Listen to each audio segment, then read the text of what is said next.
Welcome to week 2 of educational assessment. This week we are going to be focusing on the backward design and starting on part 1 of that. So before you dive in with both feet, make sure you take time to watch the video. It's about a 14-minute clip by Grant Wiggins, who's one of the founders of the Understanding by Design backward design process. Once you've watched that, once you've watched this video, then go ahead and start looking at the template. And I've also provided you a secondary example and an elementary example. And what I'd like to point out is this really has a lot of room for creativity, and you'll hear this in Grant Wiggins' video, that backwards design is not how you teach, it's more of a framework to begin with the end in mind. So you're going to start with a couple standards. I would go ahead and maybe pick a grade level that you've had practicum experience in, or maybe a subject area that you would like to practice on. But what you're going to do is you're going to pick a grade level, and then of course pick a couple standards. I wouldn't do more than a few. My secondary example, this was one that she was actually doing in class, so she was using an entire unit that they were designing in her practicum situation. I would not advise, going over, like I said, about 2 to 4 standards would be good. And so I'm going to go ahead and click on the backward design part 1 template. And what you'll notice is that this is a template that you will use for the entire project. You'll only do, of course, part 1 this week. So when you look at the template, you've got your title page here. And then at the bottom of the title page, you're going to do an introduction paragraph to your backward design project. So this will be after you've picked a grade level, after you've picked your couple standards, then you will introduce your backward design project. So you're going to say what the grade level is. You're going to tell us the subject area, the length of your unit. This could be as short as 1 lesson broken over 2 or 3 days. It could be 2 lessons. It could be 3 lessons. Really, it's just going to depend on what standards you choose and what you could realistically accomplish in a lesson. And then your class makeup with special education students, ELL students, any special needs that you'll need to discuss. If you're using a class that you've been in, then of course you can use that class makeup.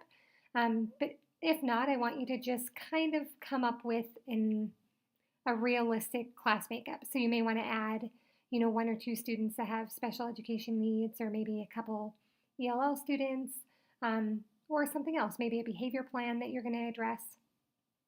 Just kind of have fun with that. And then, of course, the standards that you're addressing. Here, this is not where you're listing the standards. This is where you are just putting the standards we are going to address have to do with the life cycle of a plant, or the standards I'm going to address are the perimeter of a rectangle, things like that. Then you'll notice when you come to page number 2 on part 1 that you're going to actually list the state level standards with the number, the standard number, and the description of that standard. Academic language being learned in the backward design unit, what overarching understanding outcomes, kind of the goals for the unit. And then this is where you're putting that into student-friendly language. So kind of think like these overarching understandings are going to be your standards broken down a little bit into more basic terminology. And then what the students will understand, usually it's students will be able to, or I will be able to, this is where you're actually, the student would be the one talking. And these are their own goal statements. And then essential questions would come next. These are probably, to me, one of the most important aspects of any lesson that you design, or any time you're going into an assessment or a unit. You want your students to be able to answer a question.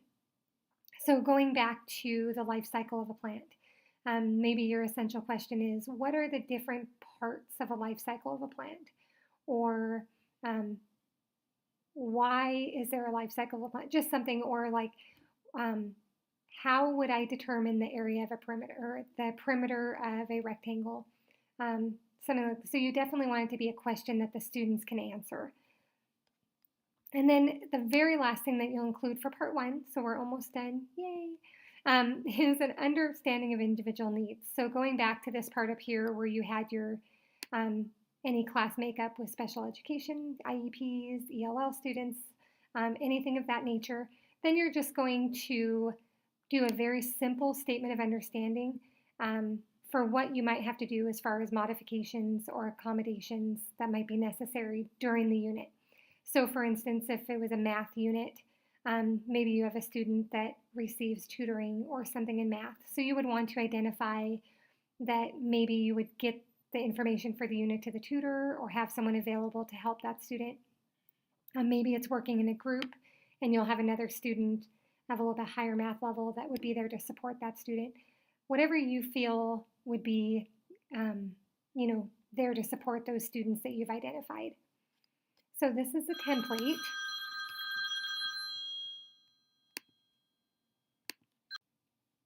Sorry about that, my phone rang. So now what we're going to do is we are going to look at a couple examples very quickly. I'm just going to kind of scroll through them. I'm not going to spend a lot of time on them. Here is our elementary example from a student that I had last semester. So he just followed the template. You'll notice he has a small introduction paragraph there. The standards listed, that'll be part of that unit, any academic vocabulary that he wants the students to know, and then, pretty much everything else that was listed for part one. So the desired outcome, the goal statements, essential questions, modifications and accommodations. And you'll notice he really didn't have a whole lot. He felt where they were going to be working in groups and with the class makeup that he identified, that just the group would be enough support. But of course, yours would be different depending on the class makeup that you identified. So this was the elementary example. And then the high school example, she did do an entire unit that she was doing in her practicum. So it was a little bit more extensive, and by any means this is not necessary. You can get by with just a couple, 1 to 2 lessons and a few standards. So she has her title page, her introduction paragraph, and then the standards she listed the way you would see science standards listed with their different disciplinary core ideas, cross-cutting concepts, in science engineering practices. She wrote them up this way. This is not necessary as long as you've got the standard number and then the description of that standard. So that's what's required. And then you'll notice she has the exact same thing afterwards. So the academic language that'll be necessary to understand and use, her unit goal. Instead of saying an essential question, she called it a phenomenon question. In science, that's a common word that you would hear. What phenomenon do you want students to understand? But she could have also just put essential question, which would be the same thing. And then the skills and knowledge. This is where the student-friendly language, I can, or students will, or students can. Make sure it's listed to where students would be able to understand. You don't want to just regurgitate the standard. This should be language that the students could use on their own. If you have any questions this week, please let me know. Again, watch the video first by Grant Wiggins. That will help a lot. Look through the template, kind of give yourself an idea, what grade level, what standards am I going to use, and then get started. If you would like me to look at it prior to submitting on Sunday on the due date, I'd be happy to do that just to make sure you're on the right track. Feel free to reach out to another student. Have fun with it, and I look forward to seeing what you guys come up with. Bye.